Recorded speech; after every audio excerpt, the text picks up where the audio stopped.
Crore crore blouse সাজিয়ে নিয়ে বসেছি আর মাকে ধরে এনেছি বাড়ি থেকে, কারণ কোনো টেলার কারোর করা ওই মানে ব্লাউজ অল্টার আমার পছন্দ হয় না, মাই পারে একমাত্র করে দিতে। আর ব্লাউজগুলো না ফিটিংস কিনেছিলাম বলো মা, কিন্তু আমি এত রোগা হয়ে গেছি, মানে এই কদিনে এত ওয়েট কমিয়ে ফেলেছি, আমি 8-9 কেজি ওয়েট কমিয়ে ফেলেছি, এবার আমার ঢিলা হয়ে গেছে। এবার মা ওই জন্য ওগুলো সব অল্টার করে দিচ্ছে। আর কাঁচি আছে কাটবো? হ্যাঁ, প্রচুর কাঁচি আছে হাতের কাছে আছে, এই যে সুতোটা কাটবো। হ্যাঁ। বুঝবি কি করে ফিটিংস অত সোজা নাকি? ফিটিংস হয়েছে কিনা আরে বুঝবো তুমি কি? তো যেটা করে দাও হয়েই যায় ফিটিং। তাহলে এতগুলোর এত মাথা, এখন তো আগে আমার বাড়িতে থাকতিস, একটু অসুবিধা হলে আমি আবার সেটাকে সাথে সাথে খুলে ভোরে হোক রাত্রে হোক দিতাম। এখন তো আবার আমার আসতে কত হবে। দূরে এখন জানো?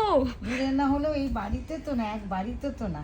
আগের বারও তুমি অষ্টমীতে যে ব্লাউজ পরে বেরোবো, অরিজিৎকে দিয়ে দুপুরবেলা পাঠিয়ে দিয়েছিল। পাঠিয়ে দিয়ে বিকেলে নীল রঙের, তাই না? হ্যাঁ, পার্পেল, ওই বেগুনি মফ, বেগুনি, হ্যাঁ হ্যাঁ, বেগুনি জাম বেগুনি। জাম। মানে আমার দেওয়া শাড়িটাতেই। হ্যাঁ, তোমার দেয়া শাড়িটাতে। আমি তো আন্দাজে করছি, এবার তারপরে গোড়াটাকে মজবুত করবো, নাহলে না পরে কাটতে খুব কষ্ট হয়।